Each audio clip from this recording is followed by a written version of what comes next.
ताज्या बातम्यांसाठी महान करेला सबस्क्राइब करा आणि बेल आयकॉनला क्लिक करा। ढवळेवाडी येथे शाववाडी वन विभागाकडून रात्रीची गस्त। शित्तूर वारूंपैकी ढवळेवाडी येथे गेले 2 दिवस बिबट्याचा वावर असल्याचे इथल्या स्थानिक नागरिकांच्या निदर्शनास आले होते। विठलाई मंदिर परिसर, प्राथमिक शाळा परिसर, बाजारपेठला जाणाऱ्या मुख्य रस्त्यावर बिबट्या लोकांना दिसत होता। शाळेच्या परिसरातून आणि घरच्या अंगणातून लोक त्याला हुसकावून लावत होते, तरी तो आसपासच्या ठिकाणी पुन्हा दिसत असल्यामुळे शालेय विद्यार्थी आणि ग्रामस्थांमधून भीतीचं वातावरण पसरलं होतं।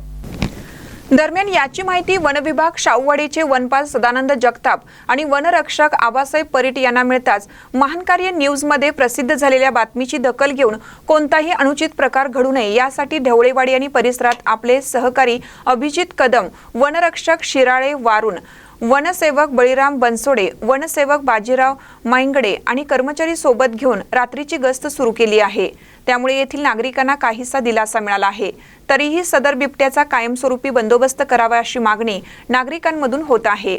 महानकर न्यूजसाठी शिवाजी नांगरे, शित्तूर वारून।